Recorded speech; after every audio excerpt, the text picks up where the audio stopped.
Very good evening to you. This is Easy Friday. My name is Shiksha Arora with my co-anchor John Kago as we take you through the top stories tonight. Remember, one of the top stories where Interior Cabinet Dr. Fred Matiang'i has declared Monday a public holiday, and this is because of the 8 electoral areas that will go to polls to elect the leaders. So in those particular areas, which include Mombasa and Kakamega, they will be a public holiday. Apart from that, remember, we'll also be telling you what's happening in the country. Apart from that, we also have business and sports, and also not forgetting, Easy Friday is back. The interview is on tonight. I'll be speaking to Savara from Sauti Sol, so make sure you don't miss out on that. All right, time for the highlights tonight.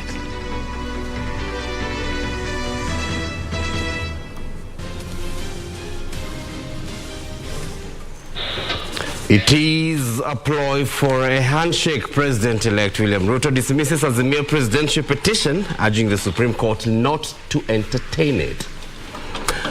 Declare me president-elect. Raila Odinga pleads to the Supreme Court in his condensed petition to be named winner in the August 9th polls. And it is the end of campaigns in Mombasa and Kakamega gubernatorial contests as government declares a mini holiday for locals to vote.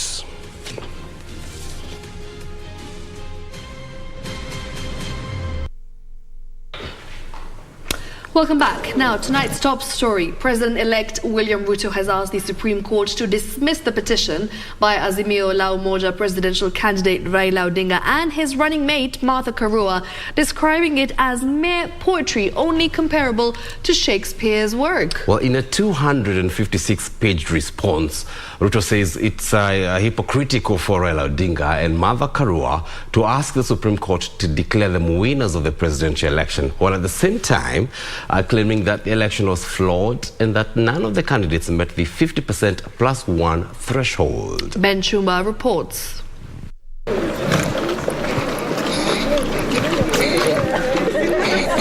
On Friday, President-elect William Ruto's legal team, led by former Tharaka Nithi Senator Kithure Kindiki and Uasin Gishu woman representative-elect Gladys Sholei, filed response to the petition by Azimio la Umoja presidential candidate Raila Odinga, challenging Dr. Ruto's victory. In the 256-page response, the president-elect William Ruto says the Supreme Court has no jurisdiction to declare Raila Odinga and Martha Karua duly elected as president-elect and deputy president-elect respectively upon the nullification of the presidential results. According to Dr. Ruto, it is insincere for Raila Odinga and Martha Karua to ask the Supreme Court to declare them winners of the presidential election, while at the same time claiming that the election was flawed and that none of the candidates met the 50+1 constitutional threshold. According to Ruto, should the Supreme Court declare the Independent Electoral and Boundaries Commission (IEBC) incapable of presiding over credible presidential elections, or find IEBC Chair Wafula Chebukati unfit to hold public office as sought by the petitioners, the country will find itself in a constitutional crisis. At the same time, the president-elect accused Raila Odinga of consistently disputing presidential election results and fomenting national crisis after losing presidential elections results as a means of forcing the winner to share power through unconventional and extra-constitutional government arrangements, popularly known as the handshake. Ruto further claims that Raila Odinga and Martha Karua have produced falsified logs in support of their claims on the alleged external IP address and the alleged hacking of IEBC systems, and their petition should be dismissed. Ben Chumba, Easy Friday. Now, Azimio la Umoja presidential candidate Raila Odinga has reduced its truckload petition at the Supreme Court to merely 38 pages. All right, now in the condensed submission, Raila Odinga wants the Apex Court to declare him president-elect in the event that a tally indicates he won the August 9th presidential election. While seeking the intervention of the court, Raila cites massive irregularities, arguing that he believes he won the vote. Take a look. Condensed 38-page submissions.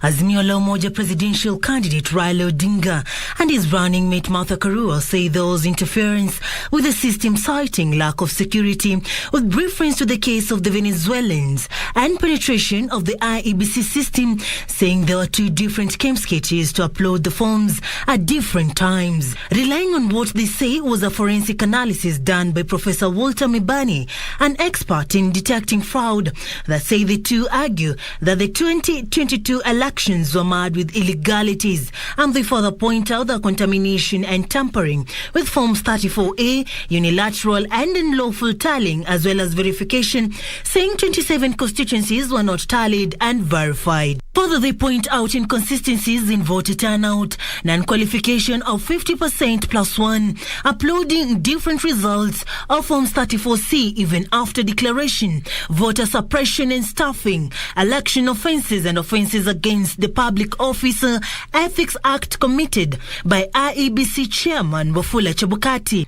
The two now seek the Supreme Court to declare them as President and Deputy President-elect, nullify the declared results, and declare that Chebukati could not exercise the authority and duty with exclusion of the other commissioners. Serafina Robi for Easy Friday.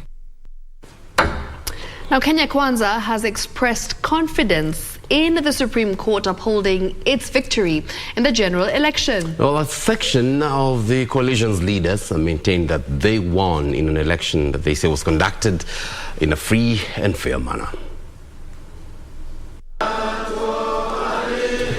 It was at the funeral ceremony of the brother of Nyandarua women Rep. Faith Gitau at Shomata in the Ragwa constituency that the Kenya Kwanza leaders took issue with the petition filed at the Supreme Court seeking to nullify the declaration of William Ruto as the winner of the presidential election. Led by Murang'a Governor Irungu Kang'ata, who represented the President-elect William Ruto, they maintained that their victory was valid. Hata wale ambao tunashindana nao, wananchi wa Kenya waliongea, walizungumza na wakazungumza kwa sauti kubwa. Na kila mtu amerudi kazini.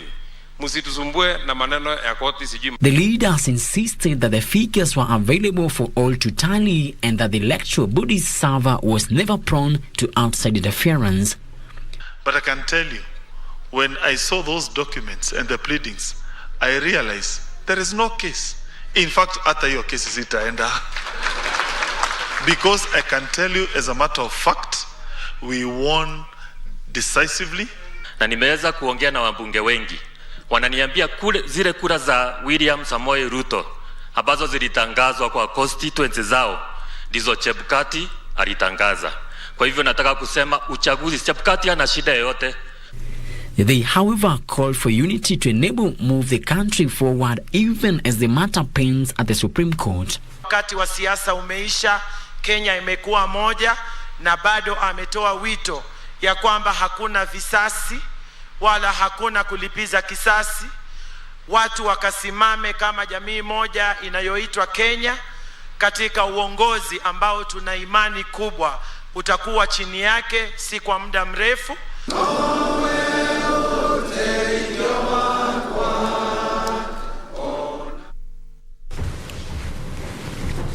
All right, moving on, Interior Cabinet Secretary Dr. Fred Matiang'i has declared Monday a public holiday in 8 electoral areas that will go to the polls to elect their leaders. Well, elections are in the 8 areas, including gubernatorial polls in Mombasa and Kakamega, have been postponed twice. Employers around the country are requested to release their employees who are registered voters in the 2 counties, 4 constituencies and 2 wards to enable them to exercise their constitutional right. Independent Electoral and Boundaries Commission having set Monday the 29th of August as the date for elections in areas the exercise had been postponed, the national government has responded by declaring that day a public holiday in those areas. In a Gazette notice, Interior Cabinet Secretary Fred Matiang'i says the Constitution of Kenya and the Public Holidays Act allows the declaration of a public holiday for the listed electoral areas to conduct elections. This will allow voters in Mombasa and Kakamega counties elect their governors. Elections for member of National Assembly will be held in Kacheliba, Kitui Rural, Pokot South and Rongai. The other two electoral areas are Kwanjenga Ward in Nairobi and Nyaki West Ward in Imenti North. Employers in those areas have been urged to release the employees who are registered voters to enable them exercise their constitutional right. On August 8th, the IEBC Commission had suspended the said elections over ballot paper mix-up. Opicho Chemtai for Easy Friday. In other news, Azimio la Umoja One Kenya coalition flag bearer Raila Odinga is optimistic that the Supreme Court will nullify the presidential election results. Raila said they have gathered substantial evidence to overturn the declaration of William Ruto as president-elect. On the last day of campaigns for the elective posts in areas where the election was postponed and scheduled for Monday 29th,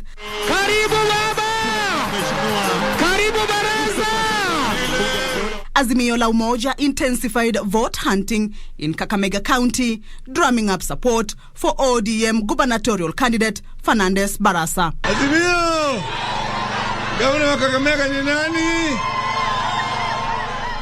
Speaking in Quisero, Raila Odinga reiterated that the coalition's victory was stolen, urging his supporters to stay optimistic as they wait for the Supreme Court verdict. Tunadunga hiyo swara. Sini yetu. Itakuja nyumbani. Mimi nasema kaeni, tembeni kama bila huzuni yoyote, bila wasiwasi. Manake sisi ni mashindi, sawa? Leaders allied to Azimio exuded confidence in the outcome of the case, saying justice will prevail. Sisi hatuogopi. Tumesema tunataka mahakama ikague kura ile vile iko, iamue kwamba sisi tulishinda na tuapishwe. Mnakubaliana na hiyo? While rallying the electorate behind Baraza, the leaders faulted the electoral body IEBC for postponing the Mombasa and Kakamega gubernatorial elections. Mimi kama Baraza nilipeleka Chebukati kotini.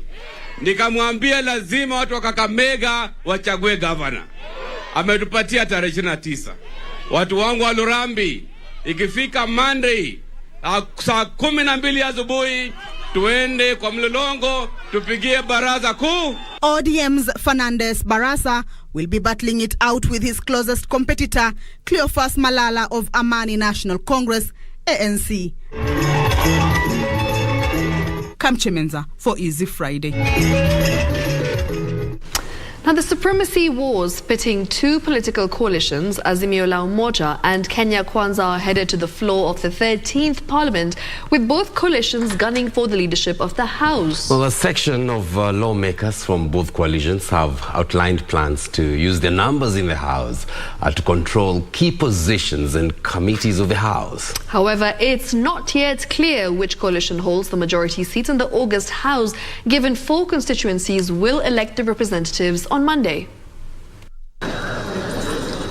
After a grueling political contest, the focus is now turning to the 13th Parliament, with both Kenya Kwanza Alliance and Azimio la Umoja One Kenya Coalition Party strategizing on how to control key posts of the National Assembly and the Senate. So far, Kenya Kwanza has fronted Bungoma Senator Moses Wetangula as the Speaker of the National Assembly to take over from Justin Muturi, who has held the position since 2013. Our duty, our focus is to ensure that we bring in as many people as possible to have a sweeping majority, to ensure that our agenda in Parliament, be it from the election of the Speaker all the way forward, we are able to complete it with a lot of ease, with the shortest time possible. On the other hand, Azimio la Umoja One Kenya Coalition Party is proposing Wiper Party leader Kalonzo Musyoka to take over the reins from Muturi. The two coalitions are already raiding each other camps and wooing MPs elected under independent tickets in a bid to bag the Speaker's and Deputy Speaker's position that will be determined through a secret ballot after members are sworn in. The question about speakership is one that we are grappling with, and we are on our drawing board and trying to fend off some of what appears to be an invasion by the other side. That one then is determined by majority, including independents. And I should say, when it comes to determining majority, who is majority and minority, the independents do not count. With Azimio la Umoja One Kenya Coalition Party putting their numbers at 162 against Kenya Kwanza's 159, the 4 parliamentary elections scheduled for Monday in Pokot South, Kitui Rural, Rongai and Kacheliba will determine which coalition gets the majority party and leadership of departmental committees and which gets the minority party and the leadership of oversight committees.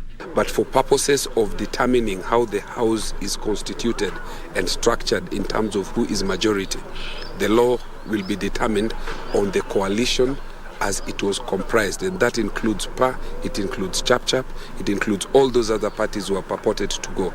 The UDM party, which was part of the Azimio coalition, have signed a new cooperation agreement with Kenya Kwanza. That brings another number of about 24 members of parliament from that side. That tells you something, that when all has been settled, when parliament is called, and then we do a roll call, you might be surprised that Kenya Kwanza has an outstanding majority.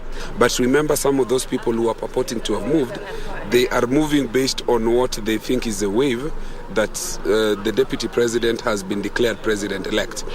But assuming that the Supreme Court reverses this, we foresee a situation in which some of those people will do an about turn and come back. And we may eventually even win some of the people in the Kenya Kwanza corner. In the Senate, Kenya Kwanza Alliance commands a slim lead of 24-22 majority, giving the alliance an outright majority. The political supremacy battle comes at a time when the National Assembly concluded a 2-day induction exercise for members-elect. Gishoke Washira, Prime Edition. All right, and with that, it's time for us to take our first commercial break. But we will be back with more news, business, as well as sports in just a moment. Don't go too far.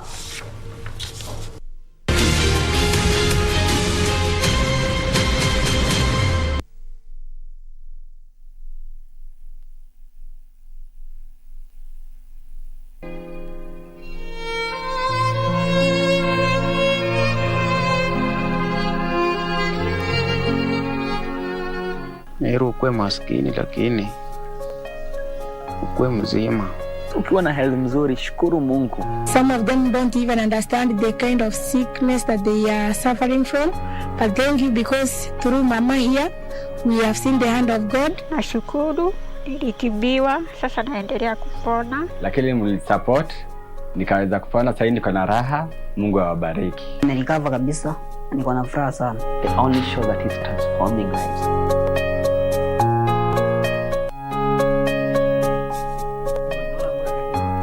Mungu akubariki na Mungu akuzidishie.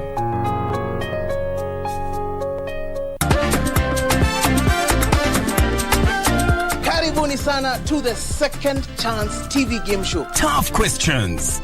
Virunga National Park is located within which mountain ranges? Aberdare. Aberdare, is that your final answer? Tough challenges. Unaona timu yetu hapa kwenda. 3, 2, 1. It's a survival for the smartest. 10 seconds to go. Who is the current president of Malawi? Wrong answer. That is the wrong answer. Does it border to the east? Nakuru County. Nakuru County, you get 2,000 bob. Premiering soon on Channel 1.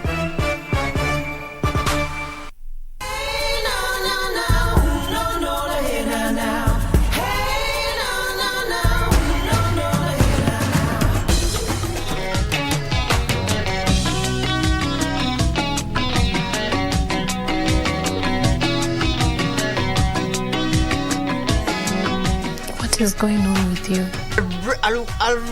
I'll break my record again and again. One drink and I'll let you go. He's not your child. Your wife is worried. Get up.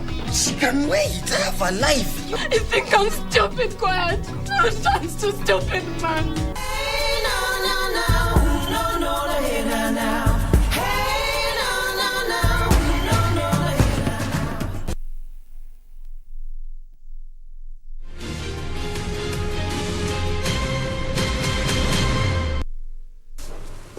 Welcome back. Moving on with this live broadcast. Now, top contenders in the Mombasa gubernatorial race have been combing the county, trying their last-minute charm, offensive to woo votes ahead of the mini poll on Monday. Well, the candidates rallied the electorate to turn up in large numbers to exercise their right with promises to transform the economic frontier of the coastal town. Residents of Mombasa will enjoy a holiday on Monday to exercise their civic duty of electing their governor. The Mombasa gubernatorial candidates sought endorsements from Gema, Luya and Kamba communities ahead of the election slated for Monday. ODM gubernatorial hopeful Abdul Somad Nasir, accompanied by former Kitui Governor Charity Ngilu, as well as a host of Azimio elected leaders, sought block support from the Akamba and Gema communities residing in Mombasa, rallying the electorate to support Nasir's bid. Politics is about good leadership. Politics is not about sasa naona watu wanaenda upande huu niende. Politics is about leading people the right way. With a promise to revitalize the economic of the port town, the former Mvita legislator also met traders in Kongoya before mounting his final rally in Mwembetayari, Mvita constituency. Atahakikisha ya kwamba watu wa Kanjo, wa Siaras, wana biashara, na atahakikisha protect his soko. Tumetembea naye hapa kwa soko, tumeona vile uchafu uko pale nje, na tumemwomba kwa heshima akiingia aoshe hii soko ikuwe mzuri. Sichague mtu ya sarakasi kabisa, sichague mtu ya utoto kabisa kama yule mwingine. Nyinyi mnamtambua vile sisi tunamtambua, ndio hivyo. Mtampa kura Jumatatu mapema. Wale waliotokea namba 2 wako na mimi, waliotokea namba 3 wako na mimi, wale viongozi wa kutoka nje ya Mombasa wako na mimi, sure. Na muhimu zaidi, wananchi wako na Abdulswamad Sharif Nasir. His main contender, Hassan Omar, vying on an UDA ticket, spent the better part of Friday morning wooing residents of Majengo in Vita constituency before holding a rally in Nyali constituency after being buckled by the Luya community in the area. Kura zichungwe na nyinyi. Mpige kura mtuchungie. Saa 10 mimi nitakuwa Makupa primary pale. Nihakikishe kituo changu ni Sarai. Jumatatu inayokuja twende juu chini, tuhakikishe kwamba gavana wa pili wa Mombasa anatoka katika mrengo gani? Nguvu za kiuchumi, nguvu za kisiasa, muwekeze hapa Mombasa. The two candidates urging their supporters to turn up in large numbers to vote on Monday as they pledge to realize the development agenda of the coastal town. Hii si kura ya 6 piece, hii si kura ya nyingine yote, hii ni kura ya maisha ya Mombasa na maisha ya watoto wetu. Juni Karisa Mbele from Mombasa County.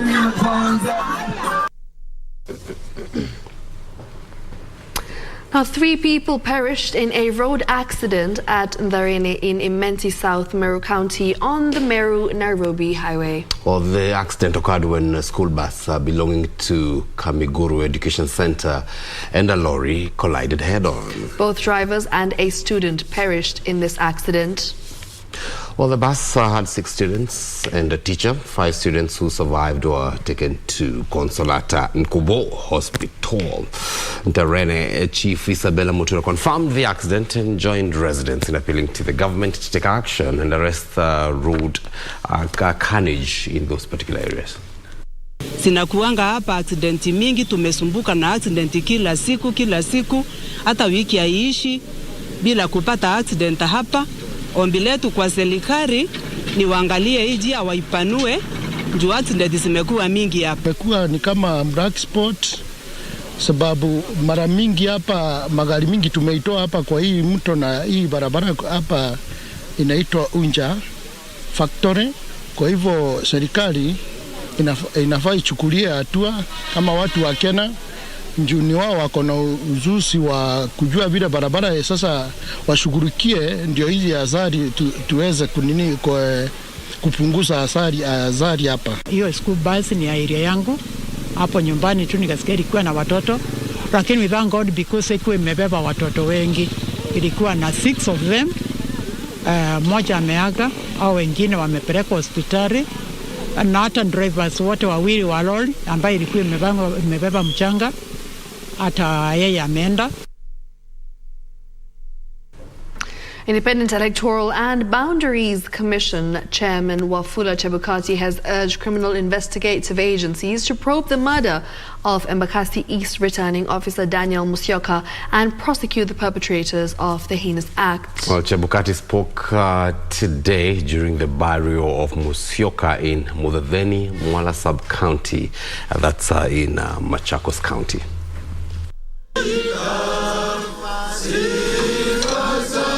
Grief engulfed Muwani village, Mudhadheni, Mwala Sub-County, Machakos County. Relatives, friends, and Independent Electoral and Boundaries Commission staffers came together to mourn David Mbolu Musyoka. His widow, Tabitha Mbolu, eulogized him as a humorous man who instilled virtues of honesty and integrity. I shall keep the sweet memories and the beautiful moments we shared as a family. You instilled in us virtues like integrity, honesty, hard work, and generosity. The late Musyoka's children, Prudence and Isaac, remember their father as wise and caring. You are our biggest fan and greatest role model. The solution to our problems, always having witty answers to our questions, pouring generously from your well of wisdom. Distance is the one thing that keeps us apart, but Dad, you remain in our hearts. IBC workers led by Chair Wafula Chebukati urging the government to ensure security of officials of the electoral body is enhanced. One cannot begin to imagine the peril of the IPC staff suffer or go through tucked away in the corners of the country. I call upon the Inspector General of Police, the Director of Criminal Investigations, and the Director of Public Prosecutions to move with speed to investigate and charge the perpetrators of these election offences, which were geared towards subverting the will of the Kenyan people. Musyoka, who was the IBC returning officer from Embakasi East, was found murdered in Oloitoktok, Kajiado County days after he had been reported missing. Utafuta haitarudisha Musyoka wetu, but itasaidia wengine wasiuliwe, because probably kama wangekuwa kama wakati Musando aliuliwa, who knows, hakuna connections na all these murders, who knows. Now tuangalie wale wanafanya majukumu ambao ni sensitive kama IEBC wakati wa uchaguzi, wawe Inspector General of Police anafanya kazi yake kuwapa usalama unaofaa. The passing on of Daniel Musyoka and the mysterious deaths of other IBC officials has raised many questions on the security of IBC officials on and after the general election, with calls of enhancement of the security being a key concern. Reporting for Easy Friday from Mudhadheni, Mwala Sub-County, Machakos County, my name is Frederick Mwoki. Still taking a look at the counties, a 33-year-old man has been burned beyond recognition in his house at Map Clinic Estate in Busia County. Elsewhere, Kenya Wildlife Service rangers have captured a marauding cheetah found preying on domestic animals in Ruai here in Nairobi. This story and more in our county news wrap. Residents of Ruai in Nairobi County woke up to find a cheetah preying on their domestic animals. They managed to cage it until rangers from the Kenya Wildlife Service arrived and ferried it to safety. Residents are decrying the high numbers of wild animals in the area, such as hyenas, hippopotamus, and crocodiles found in the Nairobi Siwa plant in Ruai and its environs. Kuna hiyo hali ya hatari katika maeneo ya Ruai. Ya ombi langu nisiweze kupunguzwa, maana niko hapa nilikuja hapa 1994.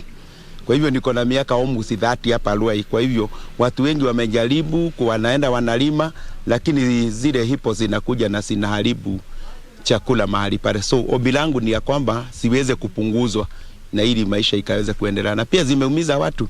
A 33-year-old man has been burnt beyond recognition in his house at Map Clinic Estate in Busia County.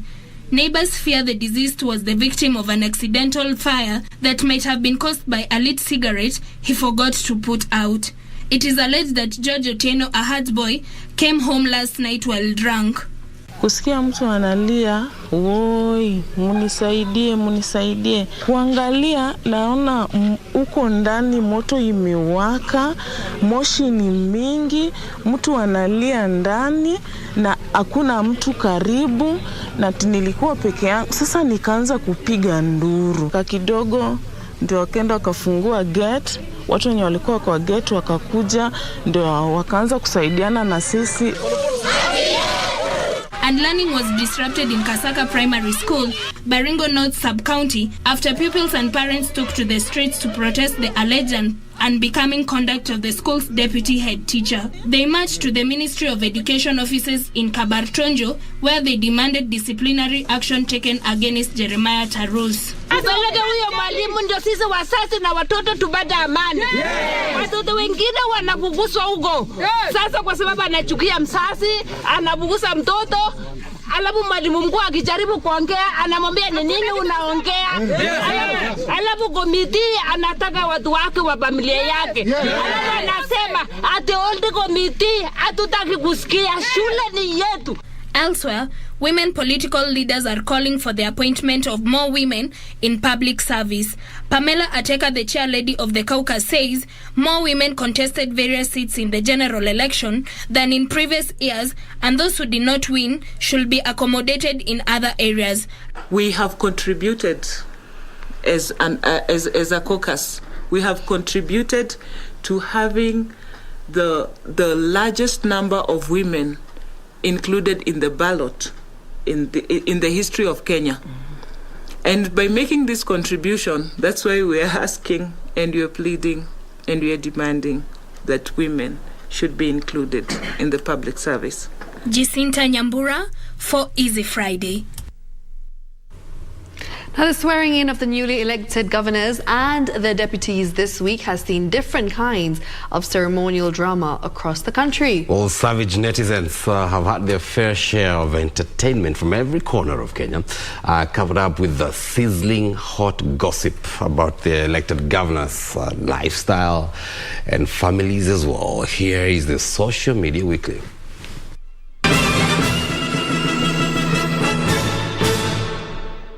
What a colorful week it has been. A week that has seen a couple of netizens amazed. But what is this that's amazing savage netizens? Well, let's take a look. The glitz and glamour that characterized the swearing-in of victors of gubernatorial seats in the August 9th polls elections topped the trends this week. From amazing entertainment by traditional singers to modern entertainment by this generation renowned finest musicians,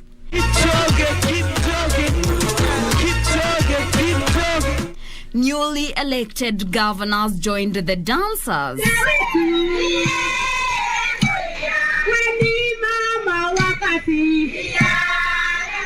A great time indeed to celebrate their wins. But the show has just begun. Koti Moja, also known as Jonathan B for the sake of formality, is apparently a legendary horse rider, as exemplified by his stylish arrival at his swearing-in. Garissa Finest tweeted, Koti Moja arriving in style to his swearing-in ceremony. However, while we are still dwelling on the exquisite baddest rides in town, Susan Kihika's Land Rover Defender has got the ravaging attention of the savage netizens who are in total admiration. Moturi tweeted, Land Rover Defender P400 is the official vehicle for Nakuru Governor Her Excellency Susan Kihika. To which Elvis responded, Anataka could defend people of Nakuru County. Wah? Damn!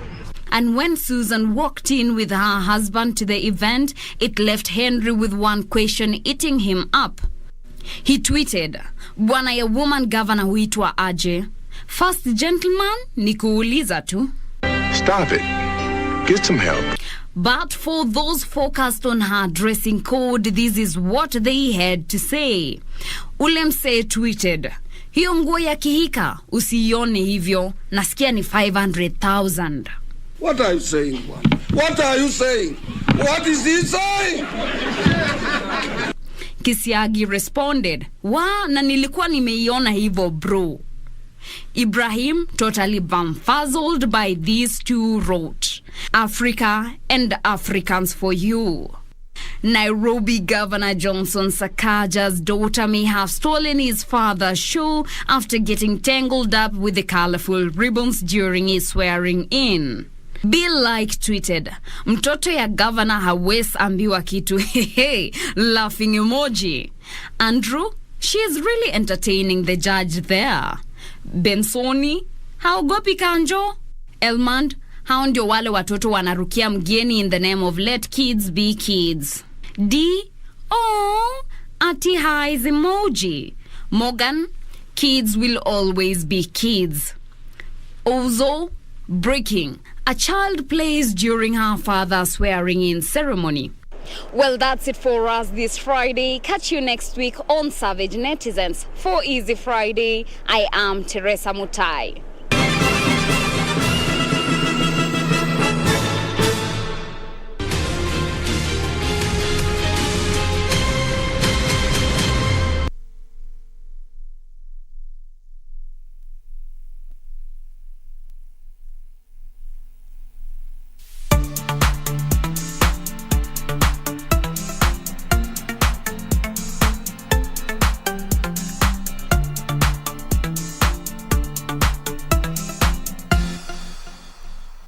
Kupata Zaburi 18 mstari wa pili, dial *811 *817 hash. Mwenyezi Mungu ni mwamba wangu, ngome yangu na mkombozi wangu. Mungu wangu, mwamba wangu ninayemkimbilia ninapohitaji kuwa salama. Zaburi 18 mstari wa pili. Zaburi 18 mstari wa pili, dial *811 *817 hash. *811 *817 hash. Differently. We have tried to create an environment where people come and they feel safe, and we have called all the medics in one place so they don't have to go all over the place. So we've called the medics from the Ministry of Health, and we have the National Council, right? And being desperate for attention, I really wanted to maintain them. So I had to come up with a lie. We're differently abled, differently.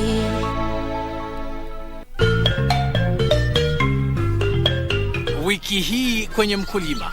Kipanda mti huwa haina stress nyingi, ikishakuwa ni ku harvest tu. Every week na harvest napata pesa, every after a week napata pesa. Hata wewe huna budi kuanza kilimo hicho. Ungana nasi Jumapili saa 9:30 hapa KBC Channel 1 kwa Ondo Kamili.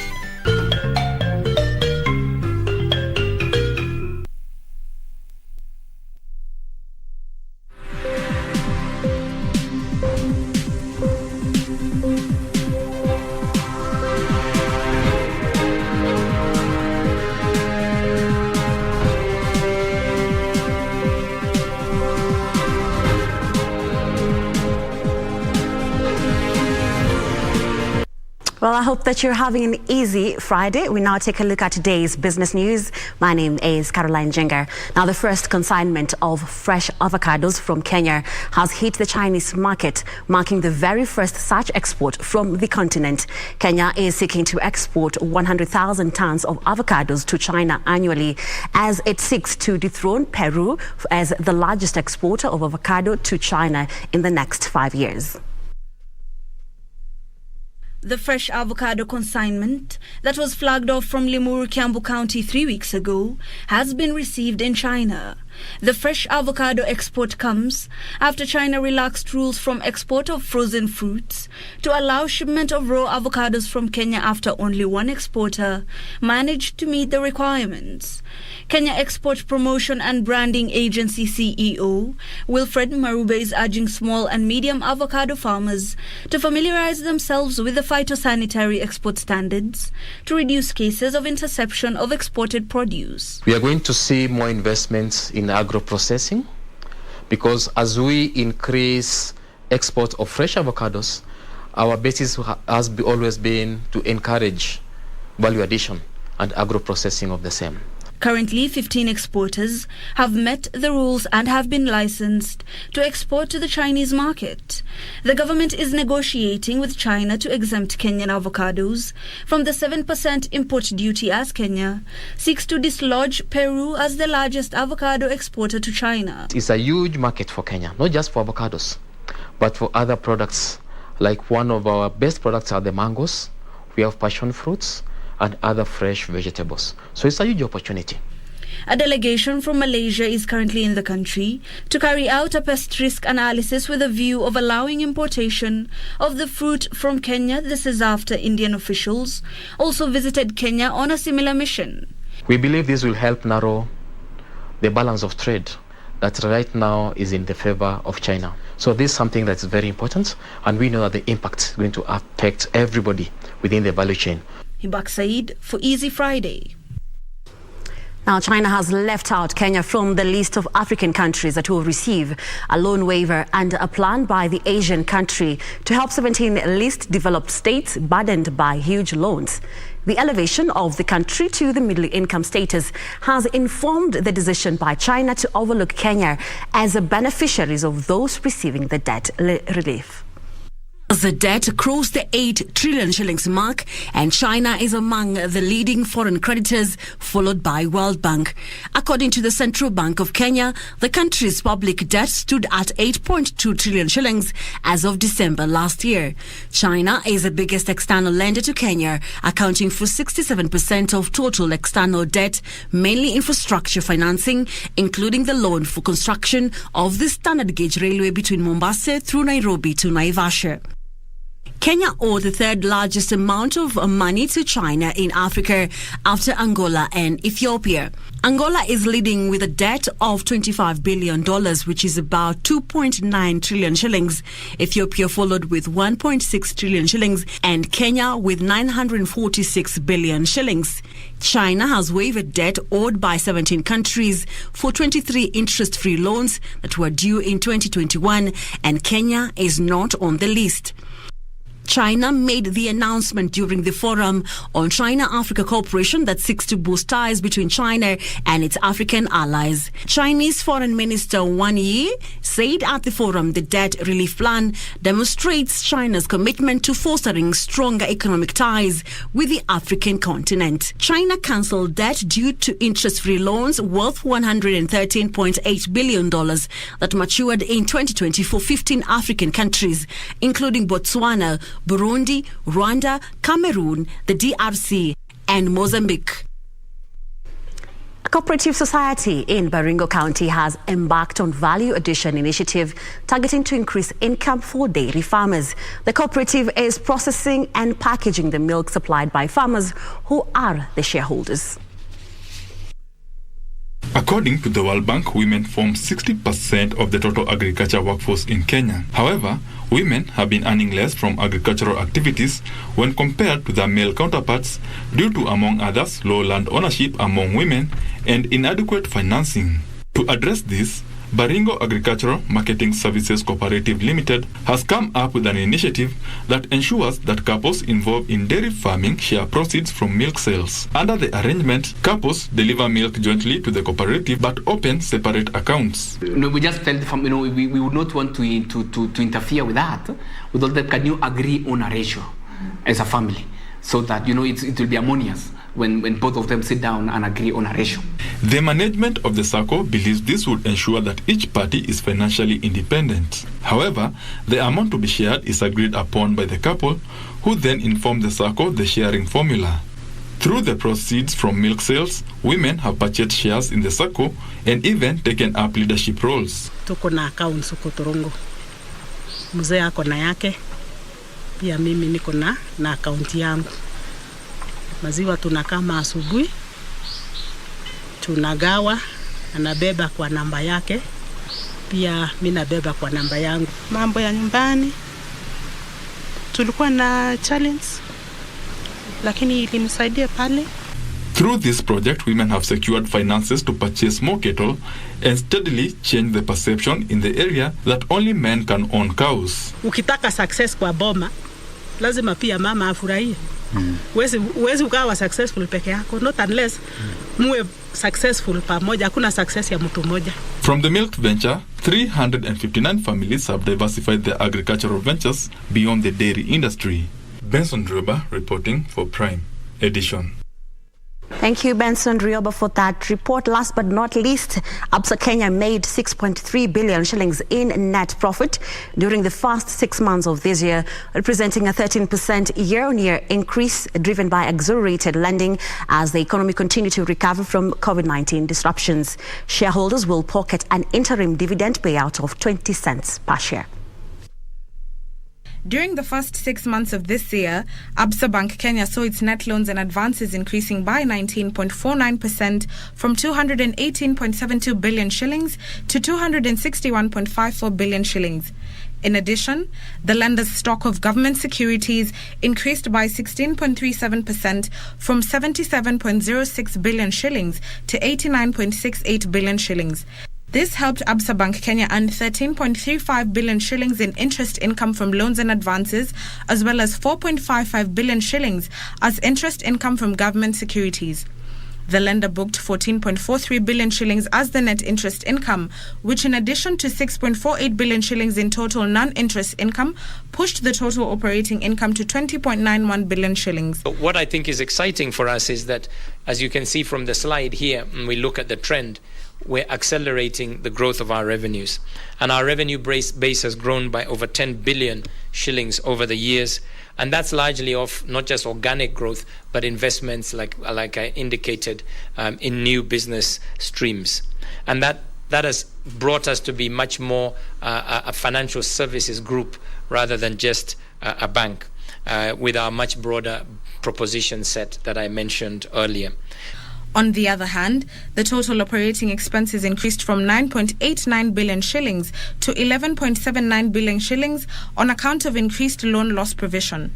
The lender increased the loan loss provision by 52.16% to 2.96 billion shillings after the gross non-performing loans increased by 7.88% to 19.79 billion shillings. So remember what I mentioned, the yield curve picking up, the interest rate environment in the country picking up.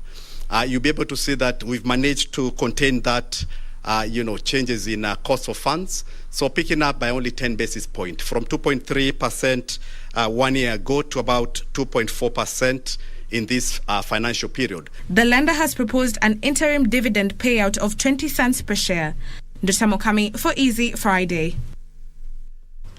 Now to business stories from across the globe. California plans to ban the sale of new petrol-only vehicles from the year 2035, marking a historical step in the state's attempts to tackle climate change. The new rules aim to force car makers to accelerate the introduction of the market for cleaner vehicles. Here are the details of that story and more. The transposition from petrol vehicles to electric vehicles is an important move as California is the most populous state in the U.S. and one of the biggest world economies. Under the rules issued by the California Air Resources Board, 35% of new vehicles sold in the state must be electric, hybrid or hydrogen powered by 2026. The regulations would apply to 68% of vehicle sales by 2030 and 100% by 2035. The new rules still have to be approved by the U.S. government before they can take effect. However, the Alliance for Automotive Innovation, which represents car makers including General Motors, Volkswagen and Toyota, said more is needed to be done to boost demand for electric vehicles. Meanwhile, a household in England, Wales and Scotland using a typical amount of gas and electricity currently pay about £2,000 a year. That annual bill is predicted to soar to more than £3,500, leaving many struggling or unable to pay. Charities and suppliers have urged ministers to improve support measures, which currently include a £400 rebate for all households. A further increase in bills is predicted when the subsequent cap takes effect in January, with a typical bill forecast to peak at well over £5,000 later next year. The UK wholesale gas prices jumped by £82 to £580 per therm, their highest level in 5 months, amid uncertainty about European and Russian supplies. Finally, Japanese wages are unlikely to grow as much as nationwide consumer prices over the coming year.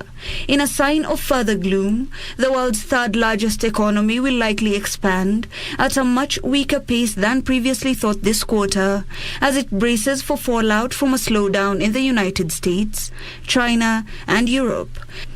Japan's average wages have hardly risen since the early 1990s and were the lowest among G7 economies last year. According to the Organization for Economic Cooperation and Development, Japan's nominal wages are highly unlikely to outgrow the overall year-on-year inflation rate over the coming 12 months. A roundup brings to a close business news for tonight, but do not go anywhere. Richard Munga is coming up next with the sports update. Have a great weekend. My name is Caroline Jenga.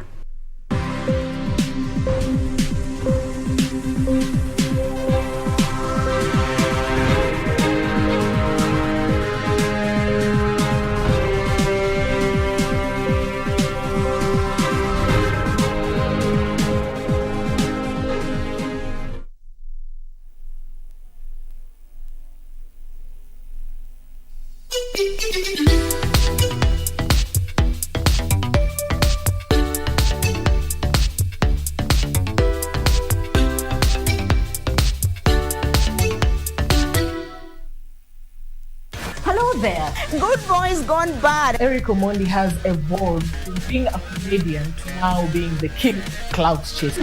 How does a gospel artist make money? Jaguar wept again. As a celeb, as a followers, but it's a time for artists to make bank.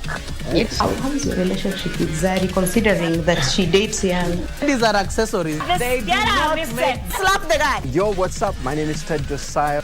Mashallah. You sing about serious issues, it will not trend. If you sing about Abiambosi. No!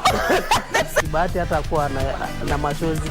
Willy Paul ndio alikuwa anatoa machozi. For your beat these boys with stones. Let's all be logic. Yesu washukangi chini analeta pesa. Musicians are missing the point. Do we sip water? You are watching Pop Culture with Adhiambo with a Y.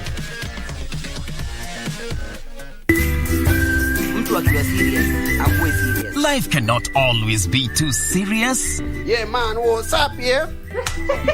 Allah? We've got to take some time off and laugh, laugh, laugh, and laugh. And we tickle you down with lots of laughter. That's why I'm saying I'm who is who. Huh? With satire like no other. Tell him to bring it on. Dakachapa.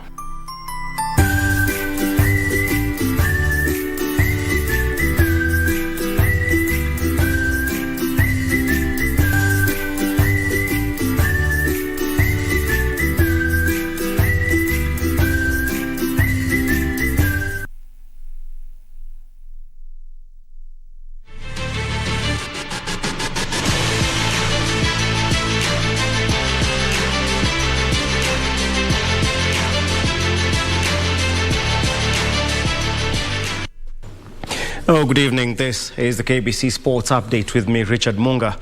Now, the national women's netball team defeated Botswana 57-49 to finish fifth at the African Netball World Cup qualifiers in Pretoria, South Africa.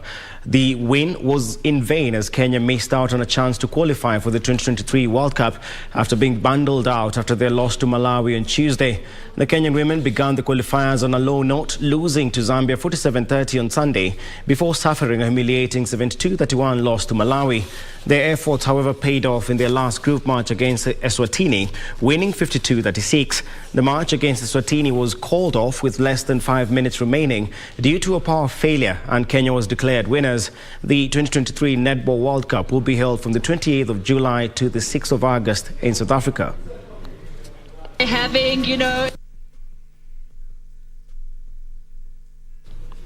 Meanwhile, 2018 Commonwealth bronze winner Christine Ongare was among notable boxers that advanced to the finals of the National Africa Boxing Trials Championship, which was held at Kaloleni Social Hall in Nairobi. The event entered the second day Friday and will culminate tomorrow with the announcement of the final hit squad, which will represent Kenya at the 2022 Africa Boxing Championship that is scheduled for the 9th till the 18th of September in Maputo, Mozambique. Christine Ongare sailed through after overcoming Mary Christine in 3 rounds of their minimum 48 kg bout.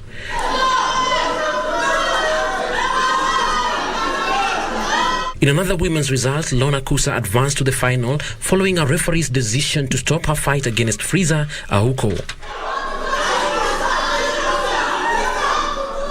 Nataraji kesho finali, nicheze finali nishinde, ndio niende Maputo. Maputo pia Mungu asaidie na pia mimi niweke bidii nishinde. Ushindi ndio kila mtu anataka.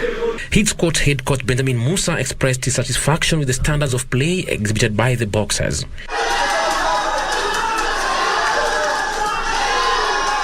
Tunaendelea vizuri leo ikiwa ni siku ya semifinali.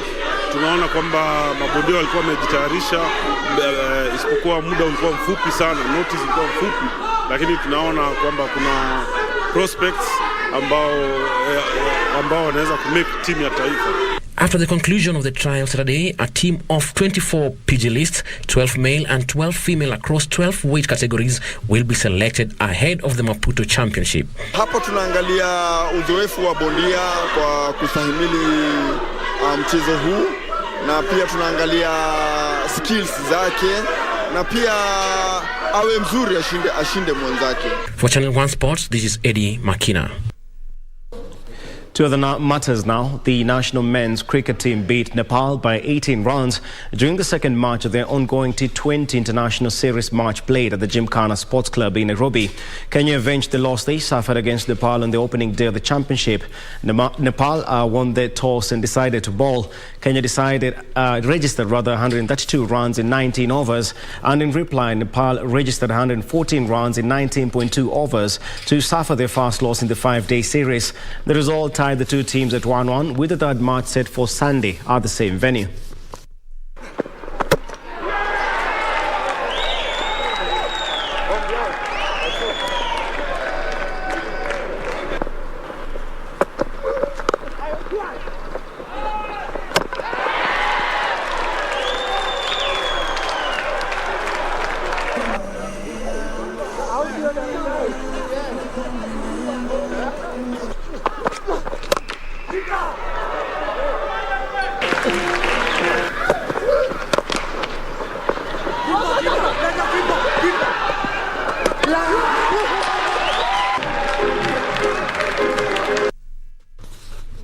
Now, across the borders now, the draw for the 2022-2023 UEFA Europa League was conducted today in Istanbul, Turkey.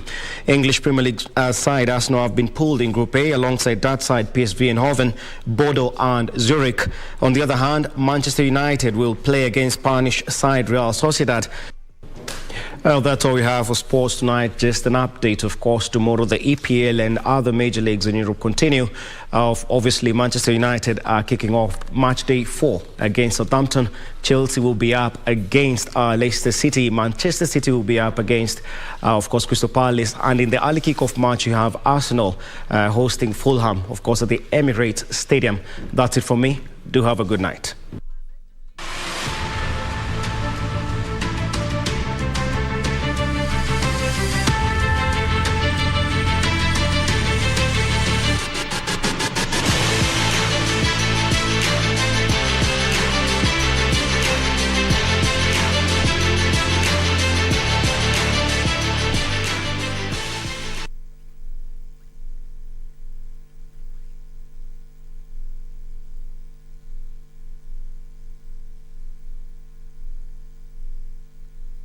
All right, after the sporting update for Easy Friday, time to wrap up the first part of Easy Friday. Many thanks indeed for choosing us. You're crossing over to the second part, and that's the spotlight, a good one tonight. One member of the Sauti Sol group, Savara, well, they split. No, they did not go separate ways. Savara is in studio. A good one, is that right? Can't wait to hear more from him. Remember, he has officially released his album, and this is something that he's really looking forward to. He's got songs coming up, and apart from that, you know, we're going to talk about how he keeps things balanced. So, if you know what I mean, yeah, make sure you stay right here, because that's happening on the other side of this break. Don't go too fast. Savara live in studio right here on KBC Channel 1. Hashtag Easy Friday. Keep the comments coming in. Tell us any questions you have for Savara, and we'll make sure we shoot them at him and we get him to answer anything you want to know about him. Yeah. How is it like working solo? Can you ask that question for me? Got it, Savara. All right, thank you. Sure you can hear this. All right, my name is John Kago. Good night.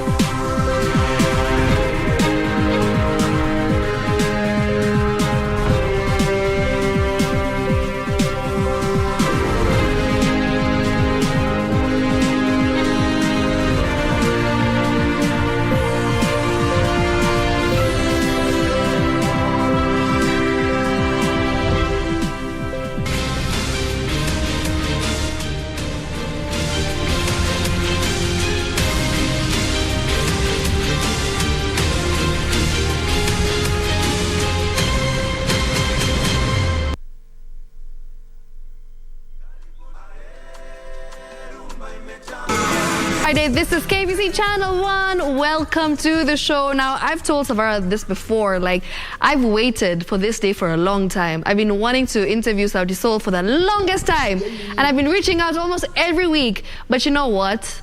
I managed to get a quarter of them. But it's okay. Yeah. They say, you always have to wait for the good things, right, Savara? Yeah. And I'm glad you're finally here. Asante sana for coming on board. Thank you so much. Thank you for sitting on my hot seats. Ouch. And they say, like, it's better quarter a loaf than no bread, you know? Oh, yes. Yeah, so I'm grateful that you're here. Asante. And, you've honored my invites, and you have come and performed, and you've done your thing, and you're a fantastic dancer. Yes, because also, like, I was a dancer before, like, I play drums, so rhythm is in my life, it's in my blood, yeah? Yeah, and also, like, your energy. Like, I love this show. Whenever I see you and you're dancing everywhere, you just ooze good vibes. Thank you so much. I hope my boss is watching, asking for a raise, but it's okay. Thank you. We'll wait. So, Savara, tell me, you said that you were a dancer and you were a drummer before you actually ended up becoming a singer. So how did that transition happen? It's just process. I was a dancer when I was like after high school. Okay. In high school, actually, I was singing, but dancing was mainly the thing I was doing after high school. I used to dance to gospel music. Wow. Yeah, tukienda Christian kind of events. Yes. Alafu, that's when like I was listening to melodies. Zinaingia tu kwa akili, dance zinaingia kwa akili. Alafu, I picked up drumming in high school. Okay. So rhythm just ikaingia tu kwa damu, alafu. Here you are. Yeah, everything has just been timely, and I appreciate that. Yeah, I'm thankful. But you have a fantastic voice. Why did you not think of becoming a singer before actually ending up to become a dancer? What's your stronger, what's your strength? Singing or dancing? Singing. So why dance before singing? Also, like growing up, dancing was, people in my estate, watu walikuwa dance sana. Everyone was just all over the place dancing, and dancing is very physical. Yeah. And at that age, your energy everywhere on a show now. So we had a dancing group. Okay. That's where you used to connect, socialize. So that was the first priority. Like, I wasn't the best dancer in that group. Okay. The other people were even way better than me. Yeah. But music was in me. Alafu nikaanza tu kuimba, getting into studios here and there, napatiwa mic, and then wait, this nigga can sing. Alafu ikaenda tu hivyo. So how did Sauti Sol happen for you? We met in high school. Okay. Yeah, we met in high school. I met BN Chimano in Form 1. So you guys go a long way back. Those are my boys. We were friends even before the music. That's amazing. Yeah, we played together. We played soccer together. You see now socialization in high school where you're trying to find when mzuri wapi. Yes. What are you good at? Then we found ourselves always going to the music club after studies. We found ourselves took a music class. Alafu tunaimba pamoja. We're like, this thing could actually work. Then immediately after high school, we started being invited for weddings. You're just performing. Yeah, funerals, everything. So we're like, okay, this thing can actually make sense. We earn a little bit of money. We take a little bit of girls out there. Yeah. And I realized, this thing can actually pay. Yeah. So that process, ikaendelea tu hivyo, boom, boom, boom. And here I am, Wow, that's incredible. So, I feel like it's very important to have a good relationship with the people that you work with. And since you're a band, you need to be able to have good working terms with each and every band member. And it kind of makes sense because when you're on stage, you just gel with each other so well. And I feel like that's something that's not just happened off late because of experience, but it's been going on as you guys were friends. So your friendship is very important. Do you guys fight? Yeah. But only on matters that are music related, because we were friends first. Yani kitu tulifanya tu natural. It's by natural selection actually. Alafu ni synergy. We are not a manufactured group, How many groups are so many groups are manufactured? Ile mnaleta pamoja, someone has a different personality, different background. But the fact that we were friends first, we always say that is a blessing. And our greatest achievement as Sauti Sol is staying together. I love that. Your greatest leave alone the music. It's just staying together, being a family. That's all these years. Through ups and downs, through COVID and all that. Through a whole pandemic.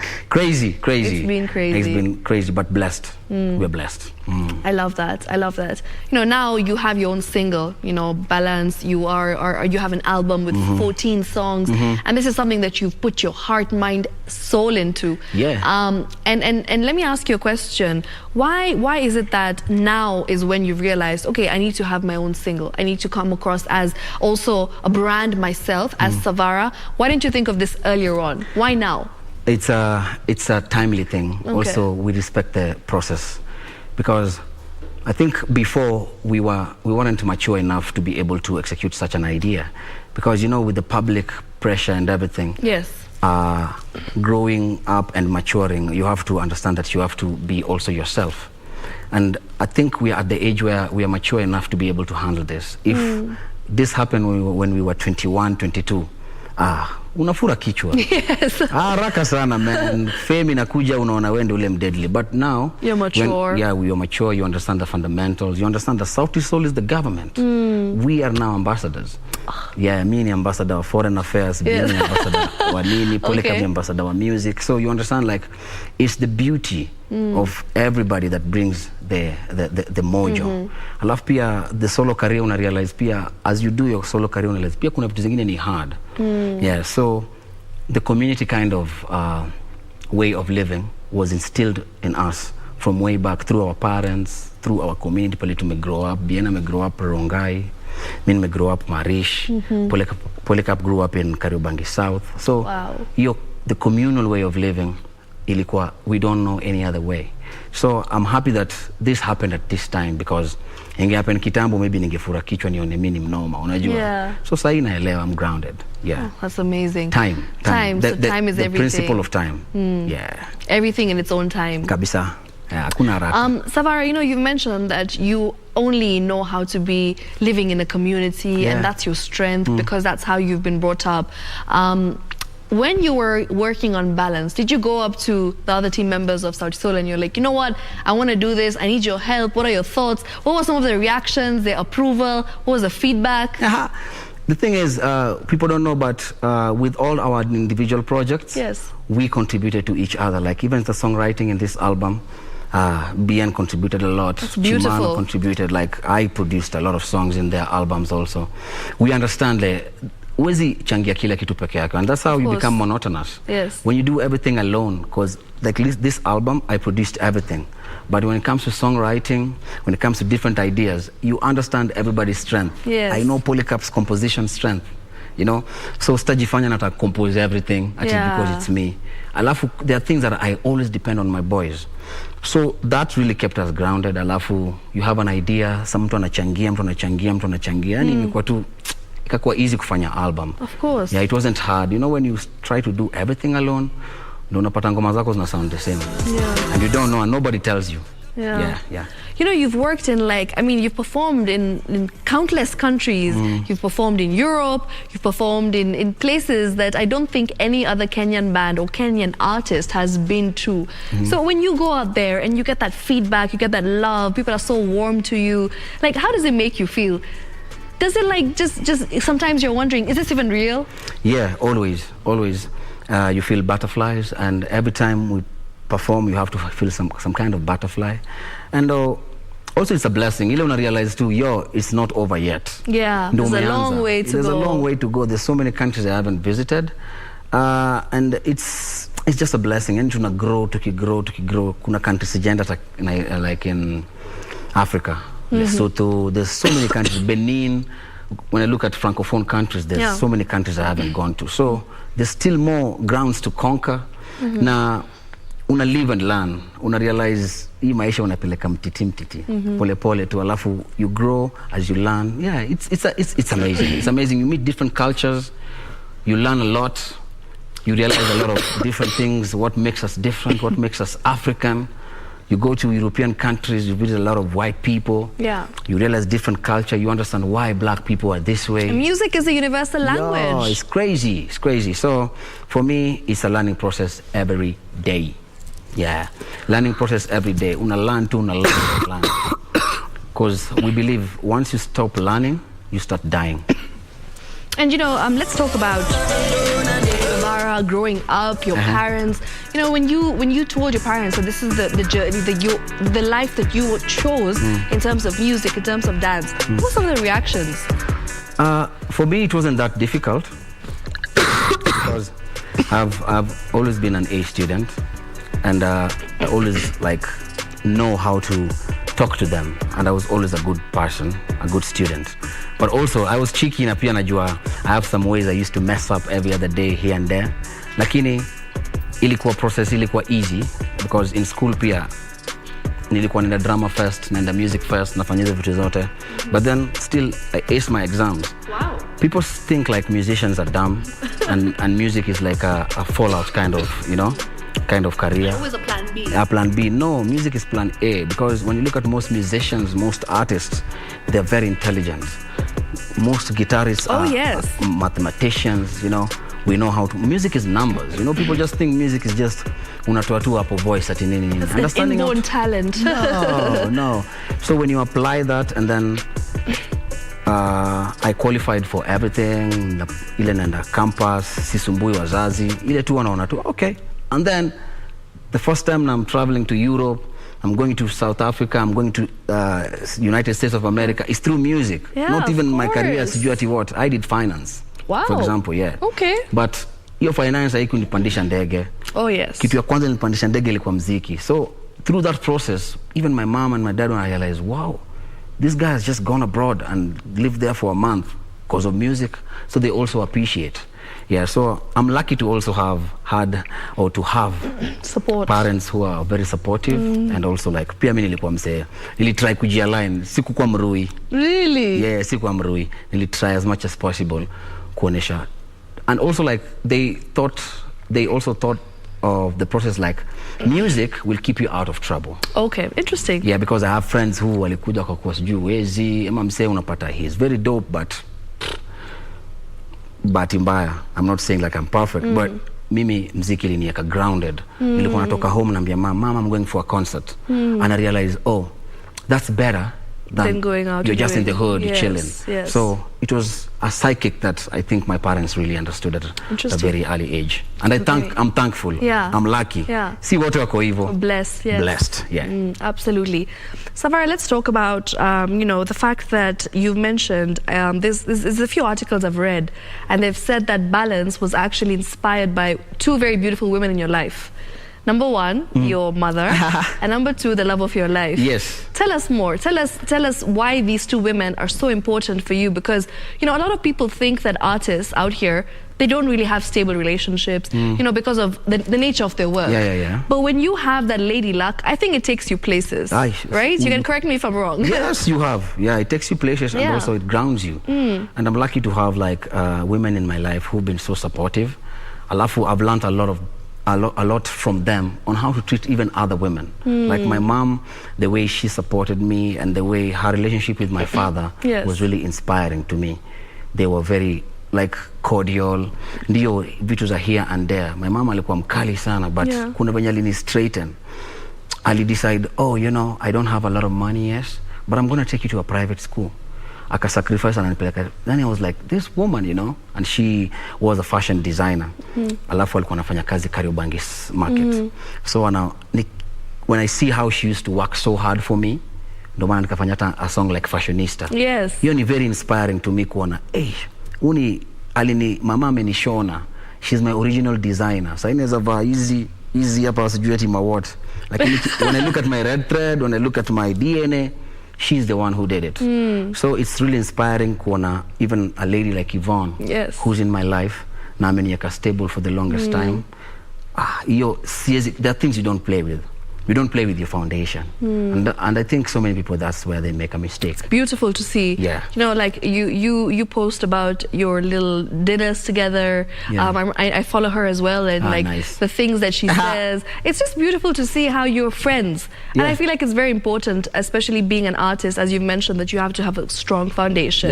Because even if you go abroad for 2 months, 3 months, you have to come back home, right? Yeah. You have to come back home to people who ground you. And over time pia una realize all these things pia it's a facade. Utaenjoy lakini when the rubber meets the road, sasa kuna trouble when you're sick. Mtu mwenye ata, God forbid, mtu mwenye ata panguza huku umechoka ama umejiharia ama umefanya nini, it's the love of your life. Lakini wale wana ululate during times of happiness peke yake, will they be there? So it's a matter of how you you measure your options.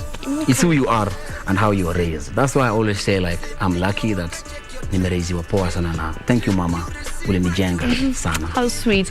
Savara, let's talk about your plans in future. What can we expect from you? You know, you are only getting started as Savara. What can we expect from Savara, the brand? Savara is just becoming this really global phenomenon, and I am a representation of culture, versatility, and I just want to be a part of my people and be able to be true to myself. I'm savage. My album is called Savage Level. Savage Level is being able to understand yourself to a way that you can be able to articulate your lifestyle, articulate your friends, articulate everything around you, and be bold about it. It's ni kujijua tu. We've come of age. Africa, we've come of age. Sasa ni ile time ya kuji-announce na kusema we are here. So my future I don't like to always like put a cap on say like, oh, in the next 5 years I want to do this. Right. I'm just happy with the way like things are going. I'm happy with the way the fans are engaging with my music, and there's so much happening na itakuja ku unfold. Even right now, I just met my team. I was like for a 9-hour meeting with my team. Just planning. It's hard work. Being a musician is hard work, especially big Savara from South Soul. Senor. Yes. And there's a lot. There's some business elements, business things that you have to put in place to be able to sustain for more than 10 years with Sauti Soul. It's not a joke. In business, you see, people think to talanta ni because you know how to sing or you have a good voice. It's just going into a studio and busting a melody. And that's it. It's done. The work is over. Wapi. No. There's creating a brand. Look at you, Shiksha. You've created your own brand. Thank you very work much. So hard. I see how like you put in work. I don't know what Savage is. And Savage Level is going to be leveling up every other day. I love it. Any message as we wind up to your fans? Message to my fans are, stay true to yourself, because I'm true to myself, and I hope you're going to be ready for my fire. The fire that's coming is on another level. All right. Nasile ya hell, ni fire tu ingine yangu. Stay savage, stay woke, be real. Twende kazi. All right, twende kazi. And before we leave, we have to do the Omanyala challenge. Shout out to everybody who's vibing to that song. When I wrote that song, when I saw that guy, and he's a savage, Omanyala. He's savage. Because in high school, I used to compete for the 100 meters. I was the fastest in high school. So I know what it means to run 100 meters. And to be at that level and to perform at that level, I'm saying him savage. All right. So this song I did for him. It's not for me. It's not for Mandy. It's not for Calligraph Jones. It's a tribute to him. Mio. It's a celebration of all savages who are available and working so hard to achieve their dreams. Let's go. Koljax, I hope you have the track ready. All right, thumbs up from Koljax. So let's go. Yeah. We get started? Unakumbuka? Of course, I remember it. And of course, with that, it's a wrap. That was the Omanyala challenge. They need to do it. Do Omanyala challenge. Support your own. Manze amefanya great things. Pia uta support you next time. Yeah. So do the challenge. Do everything you can. Kusupport tu mse wetu Omanyala. I respect him, man. Shout out. By the way, he's out of the country. He just went to run 3 races again. Okay. Yeah. So Omanyala dance for our big person, big tune. And that's it from us right here in studio. That's it of today's conversation. We'll do this again next week, same time, same place. Yeah. Make sure you're tuned in. The one and only Savara with Savage Level. Remember, great things coming up for the one and only Savara. So make sure that you follow his journey, follow him on social media, and just support the guy. Like his songs on YouTube, and just do what you can as a Kenyan listener, supporting Kenyan talent. So yes, we'll do this again next week, same time, same place. Sure. So make sure you stay right here, because Koljax on the other side has got some great music for you. It's time for Disco Funk. Shiksha, Arora signing out. Bye-bye. Savage, yeah.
Meru ukwe maskini lakini ukwe mzima.